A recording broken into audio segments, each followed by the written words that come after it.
Our programs offer many languages. Please visit suprememastertv.com/schedule. Yeah, the title says it all. I really think that if you read the book, you see every angle covered. Whether it is the angle from an environmental perspective or human health or spiritual aspect. She has talked about all different angles and showing why compassion is the only solution. The launch of love is the only solution in the United States. Part 8 of 12.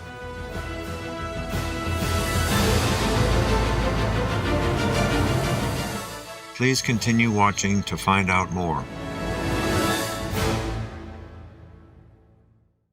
Vegan. Purify your body and mind. Peace begins on your plate. Peace begins on your plate. Peace begins on your plate. Peace begins on your plate. Peace begins on your plate.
O Gaza, peace is the only victory, not how many neighbors' dead bodies. Supreme Master Ching Hai, Vegan.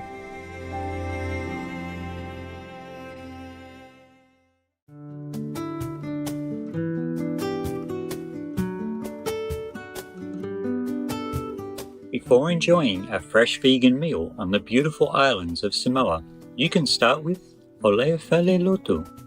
That's how you can invite others to Let's Say a Prayer in Samoan, a Polynesian language spoken in the region. My name is Lamanu. The pious citizens of Samoa know that divine love is always near to help us in every season of our lives. May you always seek God's protection and follow His teachings.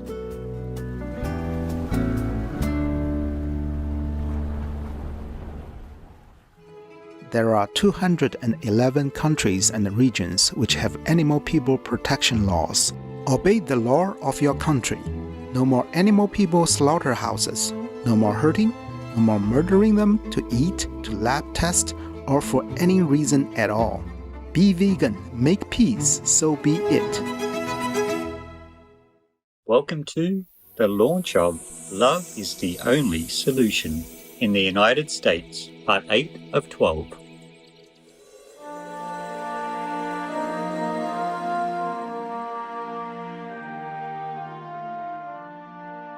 Supreme Master Ching Hai, Vegan, is a highly gifted, multi-talented and fully enlightened master. She's also a world-renowned humanitarian, environmentalist, author, artist, designer, musician, and film director.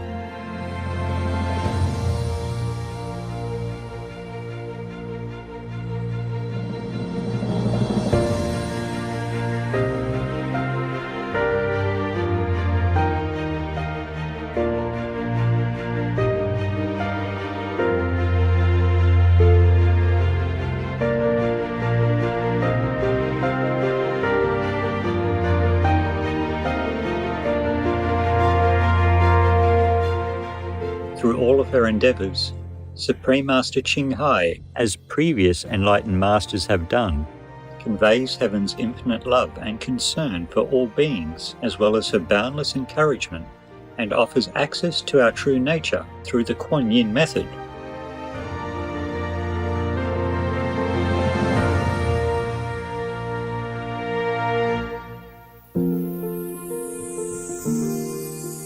Her newest book, Love is the Only Solution, published in 2021, and with hundreds of thousands of copies distributed worldwide, is an absolute must-read in these urgent times. It contains heartfelt messages from Supreme Master Ching Hai, dedicated to the vision of world vegan, world peace.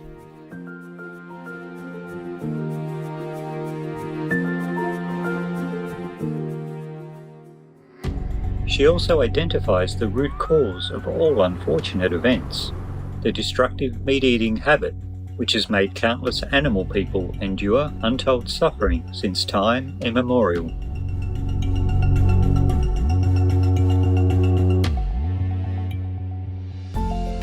Her message emphasizes that humanity must sincerely respect the universal law of love for all beings and transition to a compassionate vegan lifestyle to bring about positive change.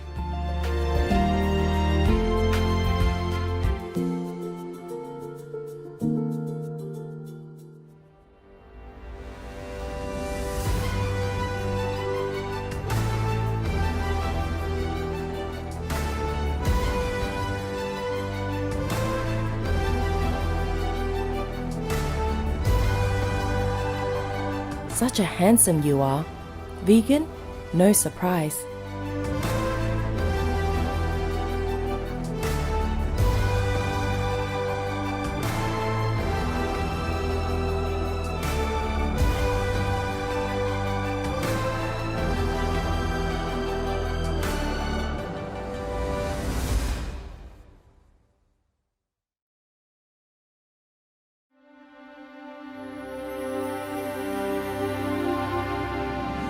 On May 27, 2023, the state of Arizona, famous for the iconic Grand Canyon, Red Rock formations, the Sonoran Desert, and plenty of sunshine, welcomed the premier event for Love is the Only Solution in the United States. Organised by members of our Supreme Master Ching Hai International Association, or Vegans, the event took place at the Phoenix Mesa Arts Center.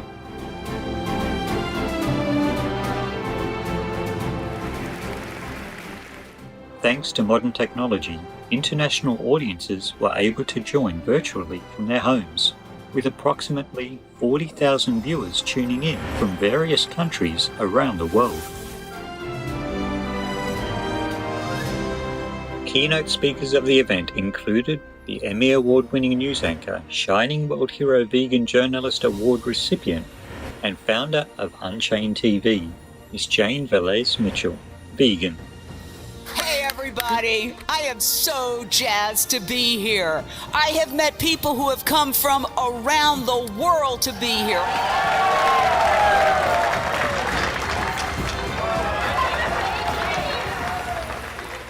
Author of the best-selling book, The World Peace Diet, and Shining World Hero Award recipient, Dr. Will Tuttle, vegan. Well, this is exactly right. What Supreme Master Ching Hai is writing about here is the key. The highest form of love is compassion. Cardiologist and Shining World Hero Award recipient, Dr. Baxter Montgomery, vegan.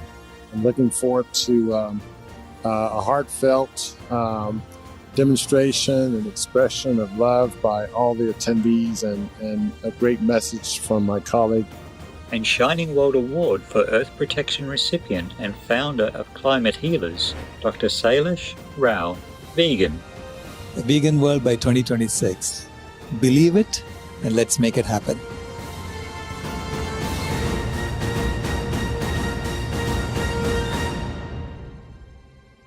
Many distinguished guests worldwide also sent messages of support for this meaningful event, including the director of the documentary films Cowspiracy and What the Health, Shining World Compassion Award recipient and filmmaker Mr. Keegan Kuhn, vegan, Australian filmmaker, author and animal citizen communicator Miss Billy Dean, vegan, and founder of Young Indian Vegetarians in Animal Sanctuary UK, Mr. Nitin Mehta, vegan. Outstanding singers and artists brought beautiful performances to mark this special occasion, such as Mongolian chart-topping singer Miss Nomi Jean Kader, vegan, renowned Italian soprano Miss Giorgia Fermanti, vegan, lead vocalist of the Sonic Universe Mr. Alex Ardent, vegan, multilingual singer Miss Jane Kadange, vegan, and Ukrainian or Uranian sand artist Ksenia Semenova.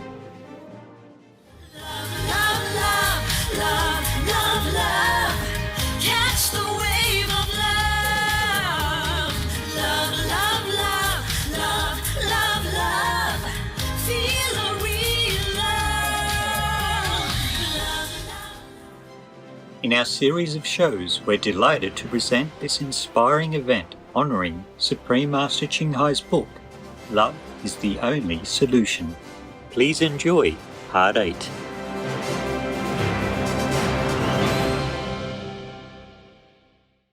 So most recently, Wayne Shung, a co-founder of Direct Action Everywhere, and his co-defendant Paul Picklesheimer went into a massive, one of the world's largest factory farms of pigs, and they live streamed it all in 360 degrees. So nobody could ever say you took it out of context, because you were seeing everything that they saw from the moment they went in to the moment they left. They left with 2 sick piglets, and they were put on trial, and they were acquitted. So it's very important that we get out there covering these trials. These people, last thing I'll say is, they're risking their lives. They are risking their lives to go undercover or to do these open rescues. And the least we can do is, report on their story. Thank you.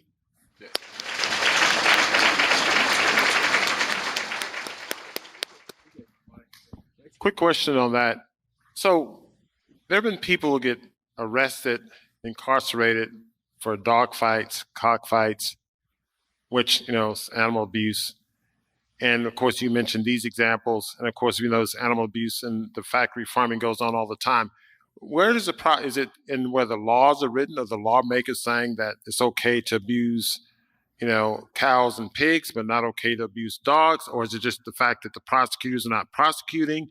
Are they overlooking it? I mean, if I were to walk into a factory farm and video just like you showed, is that an unlawful act to be, torturing those animals? Does that violate the written laws as we know them? Or are the laws inadequate? Yes, it's a tricky wicket, because obviously if you did to a dog what is routinely done to billions of farm animals, you'd not only be castigated, but you would be prosecuted. Possibly. One of the problems is that the institutions that exist do not prosecute. In Canada, just this week, we covered 11 people who live streamed horrific conditions in a pig facility in Canada while they were live streaming. Said there are animal cruelty laws in Canada. This needs to be prosecuted. They demanded, the media covered, and they demanded prosecution. Nothing. What happened instead? They were arrested, and they still haven't been sentenced. They've been convicted, but their lives are in limbo since 2019 because they haven't been sentenced. So while laws vary from jurisdiction to jurisdiction, yes, there are some applicable laws against animal cruelty in at least 2 of the cases that I mentioned, and it's just the police don't investigate and the prosecutors don't prosecute. Well done.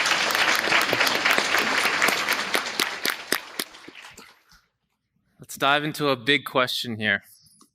One universal principle of religion and spirituality is compassion. We are taught to treat others the way that we want to be treated, to do unto others as you would have them do unto you, and to abstain from killing living beings. How does our treatment of animal people and our food choices play a role in compassion? Dr. Tuttle, please begin.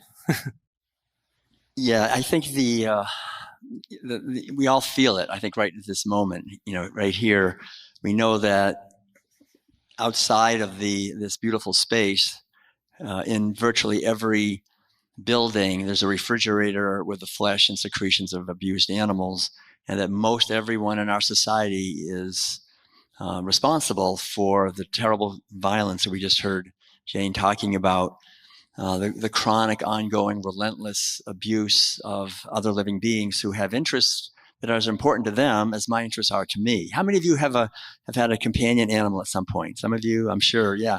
So you know that these are beings with interests, and that they're capable of just as much capable of suffering as we are. So the problem, of course, is that we don't get up in the morning. The average person doesn't get up in the morning and think, wow, I just want to cause a lot of suffering. I'm going to go buy Kentucky Fried Chicken and order some chicken.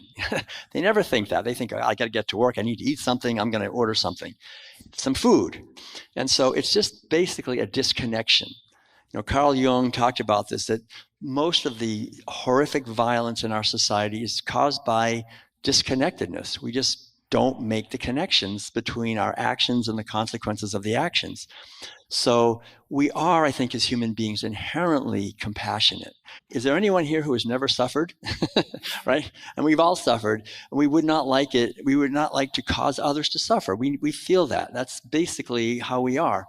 So the industry, like we're hearing, they try to insulate us from the suffering, not let us know. But actually, it's very interesting, because organizations and people who go into factory farms and slaughterhouses and even small backyard operations always find abuse of animals, because when we're using other living beings for meat, right, to kill them, they're just born to be killed, it inevitably brings out the worst in us, both as producers and consumers. And so our entire society, unfortunately, is enslaved to an obsolete mentality. I talk about this in the World Peace Diet. For some reason, 10,000 years ago, people thought they had to imprison animals and started herding them. That had never happened before, herding them, owning them as property.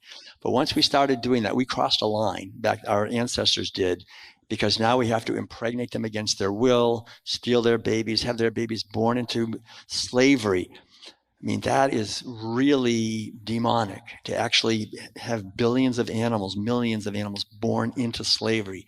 Quite honestly, in a certain way, only slaves would ever tolerate living in such a society that does that, because that's so horrific. And then not only to cause that slavery, but then to eat it and feed it to our children. We have to be disconnected and unconscious. So what we're really talking about here is just becoming conscious, becoming aware. And then compassion, which is the highest form of love, it's the yearning to act, to relieve the suffering of others, begins to get activated.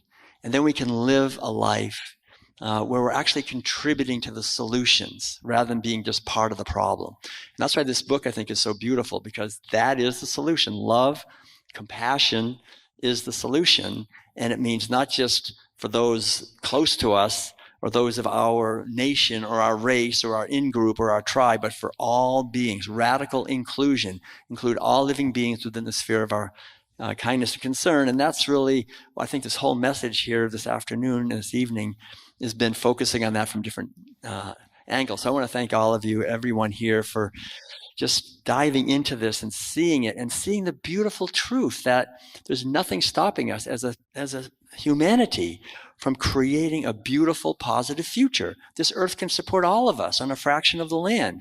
There's nothing stopping us except for fear and for this habit that we just don't want to stop, this inertia that has 10,000 years. But now is the time. This is it, to give up that bad habit and go forth into a new world and actually live this and exemplify this and do everything we can to share this message in a positive and loving way, because that's really what veganism is. It's love, not just theoretical, but actually love in action, actually living it and not just talking about it. Thank you.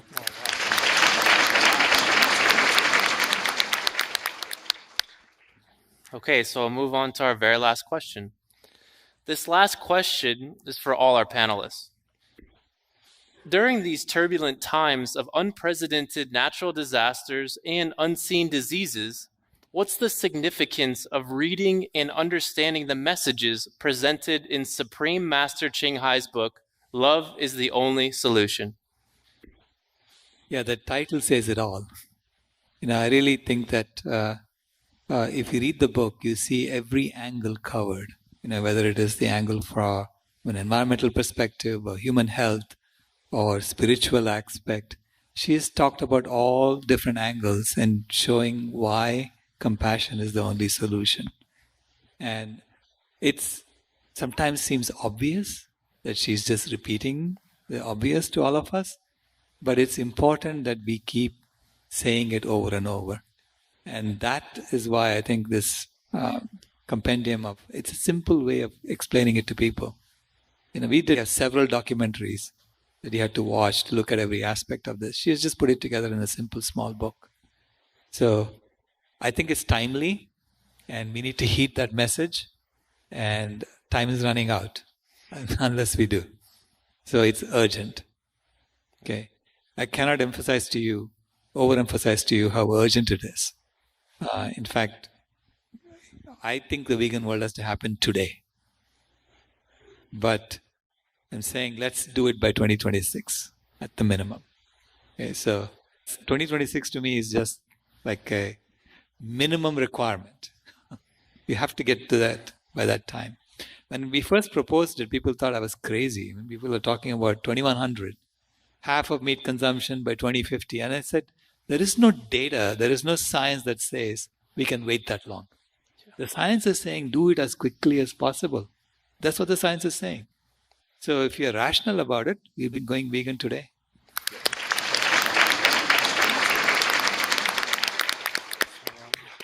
Okay. Yes. Thank you. To me, the beauty of the title and of the content of the book is something that actually Madeline and I have been talking about also in many ways for a long time, which is that we are called, I think, all of us, not only to understand the abuse of animals, but to embody the solution of that, which is loving kindness, to actually embody it. So that means, I talk in the World Peace Talk, we go through these stages. There's the beginning stage of veganism where we're trying to figure out, how do I make the food and what do I do and what do I say to people when they say, well, you're crazy to go vegan because if everybody went vegan, cows would take over the earth. So we got to eat them or they'll take over. Oh, I didn't think of that. What do I say to them now? So that's the beginning stage. If we get through that, we get to the second stage, which is also a difficult stage. I call that the angry vegan stage. Because now we're angry all the time because we're talking to people. We know how to make good food, but they say, well, I like bacon. I'm not going to change. And we get angry. We want to shake them until they go vegan. Right? But the good news is there's a third stage. The deep vegan stage is what I call it, which is when we understand the history and the whole system, we realize that people are wounded. When someone is wounded, you don't kick them and spit on them and yell at them and blame them and shame and criticize. You try to give them something to help them. That's what veganism is. It's love. It's love and kindness and compassion for animals and for the situation that people find themselves in, and finding skillful ways to help create the change through the media, through cooking classes, through things like this, where we're really creating something beautiful that will attract people, creating healthy, delicious meals, creating joy and health and freedom and abundance, and understanding that, creating communities of harmony and caring. We cannot do that without doing the inner work of meditation and introspection and self-inquiry and cultivating inner silence so that we can actually connect with the inner intuitive wisdom that'll allow us to live our unique life while we're here on this earth for the few decades that we get while we're here. So it's the inner work, I think, that's really called for more now than ever. For the vegan movement to be successful, we can't just go around hitting people over the head with this message. We need to embody this as love and live it. And it's because it's not what we say, it's how we say it, and it's really who we are as we're saying it. We need to transform ourselves so that there's congruence in our message, and that'll make our movement just take off like more than ever before. And that's why I really appreciate this, the whole Supreme Master movement, because they're living this. They're meditating every day for 2.5 hours. They're doing the inner work. This is an expression of spiritual yearning, which I think is really the key to everything. So much love. Thank you for that. We appreciate you too. I love the title of this book because it gets right to the point. Love is the only solution. And I will add that nature is very powerful. And do I have a crystal ball? No. But I have a theory that nature is going to do for us what we could not do for ourselves. I don't know if you saw last summer when it was super hot, in Kansas, tragically, there was somebody who went along a road and showed a TikTok video of all these cows who died from drought and heat and their legs up in the air. And it was so sad. And of course, mainstream media didn't cover it. But, you know, it's going to become harder and harder to do animal agriculture as the planet heats up in the summer, gets cold in the winter, and experiences more extreme weather, tornadoes, floods, fires. So I feel that that is one part of the puzzle. And the other part of the puzzle, I just got back from the Vegan Women's Summit, which I come from sort of the history of, you know, protests and activism. These are all business people, women, entrepreneurs coming up with these incredible new products, you know, pineapple leather and mushroom leather and all these incredible food products as well that are completely 100% vegan and plant-based. It's exploding. In fact, I think the reason they have that war room is that they're running scared. You know, the other side is running scared that once people get it, oh, I can have something that tastes exactly the same without killing animals, they're going to stampede. Hope that's not speciesist to say. They're going to head to that product if it is cost competitive. And it's that, again, the U.S. government standing in the way of that. Without subsidies, the average fast food hamburger would cost $10, $25. So you'd mentioned politicians. There are some up and coming politicians. So there is some movement in the halls of Congress on this. So I think that you have on one side all this entrepreneurship. I was just so blown away. You know, when I first went vegan, like 27 years ago approximately, I'd go into a vegan restaurant. I was the only one there. I knew the waiter. I knew the chef. I knew the maitre d'. Now I can't get a table. And I'm so happy. And what was exciting about going to the Vegan Women's Summit was that there were all these fresh faces. I knew a few people, but there were like hundreds and hundreds of women I had never met before who were doing all this incredible work. And so it was really inspiring. And I urge you to go to the Vegan Women's Summit next summer. Next year, it's going to be in Los Angeles. So I see these two things coming together and hitting a critical mass. And the last thing I'll say is I do believe in the law of unintended consequences. I've always also specifically fought for horses. And, you know, horses are still being abused horribly by Bureau of Land Management as well as the carriage horse industry. But you can look at photographs of the city of New York before the electric carriage came in, and it was just all horses wall to wall. And then, boom, all of a sudden, 90% of those horses were gone because the electric carriage had come in. The law of unintended consequences. I do feel that we are going to see some really radical shifts very soon, and hopefully we'll all go vegan by 2026.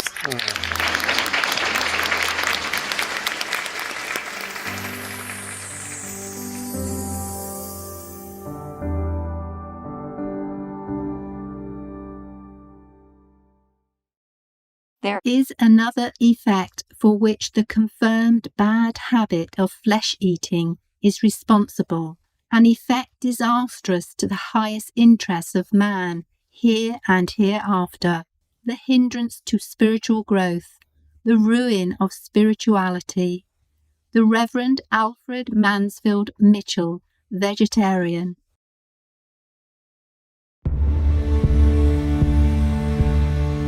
There are 211 countries and regions which have animal people protection laws. Taiwan or Formosa is one of them. Taiwan or Formosa Animal Protection Law. The Animal Protection Law says animal people must be provided sufficient food and water, and their living space, among other requirements, must be clean, safe, ventilated, and at an appropriate temperature, so the animal person is not harassed, mistreated, or injured. Veterinary treatment is mandatory if the animal individual is hurt or sick. Animal folk fighting is banned. Taiwan or Formosa further enhanced the animal protection law in October 2017, adding new provisions outlawing the slaughter of dog and cat people, along with dog and cat person meat trade prohibitions.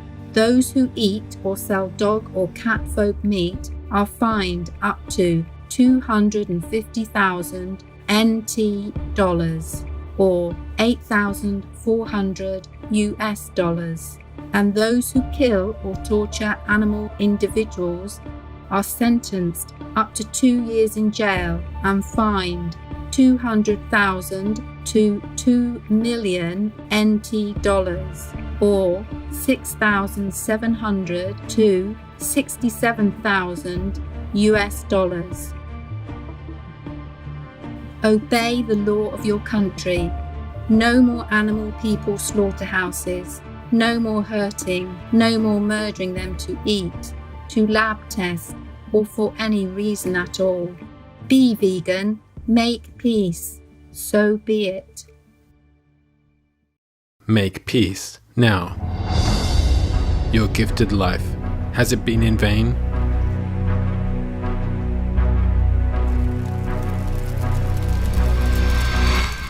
Do something now in deep repent. Just go enjoy all your privilege. Pray God and to even hell devils to spare you pain.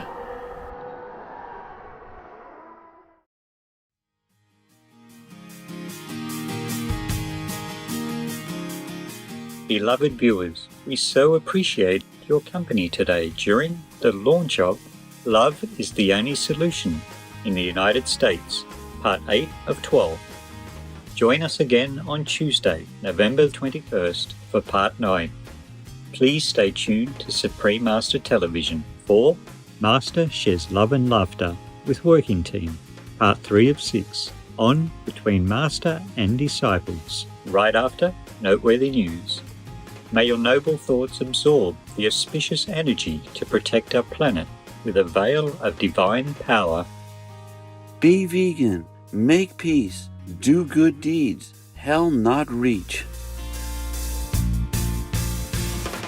Our programs offer many languages. Please visit suprememastertv.com/schedule and suprememastertv.com/AJAR. Nos programmes offrent plusieurs langues. Veuillez visiter suprememastertv.com/schedule et suprememastertv.com/AJAR.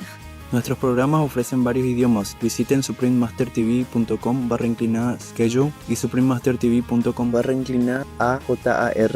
మా కార్యక్రమాలు అందజేస్తున్నాయి అనేక భాషలలో. దయచేసి చూడండి suprememastertv.com/schedule మరియు suprememastertv.com/AJAR